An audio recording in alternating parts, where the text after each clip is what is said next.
Welfare কমিটির কি activities হয়েছে গত 5 বছরে, ওটা নিয়ে বিস্তারিতভাবে আপনাদেরকে বলেছেন। এরপরে তারা আছে গত 1 বছরে কি অ্যাক্টিভিটিস হয়েছে ওইসব আপনাদের সাথে কথা বলবো।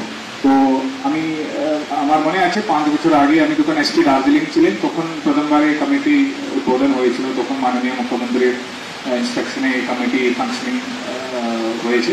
এই 5 বছরে আমি যেটা দেখেছি অনেকটা আমাদের মানে ওয়েলফেয়ার রিলেটেড কাজগুলো এগিয়ে রয়েছে, কিন্তু আর অনেকটা বাকি আছে। তবুও আছেন এখন আমরা যেভাবে আগে যে বক্তব্য রেখেছেন এরকম একটা প্ল্যাটফর্ম আমরা পেয়েছেন যেখানে আমরা কথা বলতে পারবে, ওয়েলফেয়ার রিলেটেড ইস্যু গুলো আমরা তুলে ধরতে পারবে। মানে আমি সবসময় আছেন আমাদের ওয়েলফেয়ার মিটিং এ সবাইকে বলে পশ্চিমবঙ্গ পুলিশ অ্যাসোসিয়েশন এবং ওয়েলফেয়ার কমিটির মাধ্যমে পুলিশ কর্মচারী সহযোগী পুলিশ কর্মীদের কাছে জানানোর চেষ্টা করছে। আর আপনারা আছেন আমার সামনে, আমার সহকর্মী ভাই বোনেরা, গুরুজনেরা এবং অন্যান্য সকলকে পশ্চিমবঙ্গ পুলিশ ওয়েলফেয়ার কমিটির পক্ষ থেকে ধন্যবাদ এবং কৃতজ্ঞতা জানাই।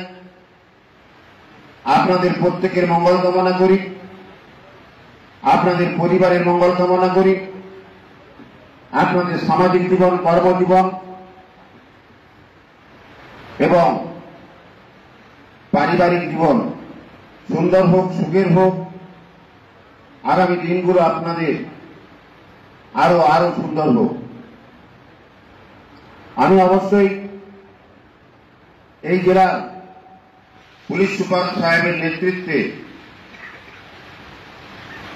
যে প্রশাসনিক কর্তৃপক্ষ আছেন, আমার সামনে আরো সাহেব বসে আছেন, অন্যান্য আধিকারিকরা আছেন, তাদেরকে ধন্যবাদ কৃতজ্ঞতা জানাবো। আমরা থানায় গিয়ে যেটা উপলব্ধি করেছি তার কারণ আমাদের ডিস্ট্রিক্টে পোস্টিং এর একটা বিরাট প্রবলেম। অনেক দূর দূরান্ত থেকে পুরুলিয়া, ডায়মন্ড হাওড়া ছেলেরা এখানে চাকরি করছে।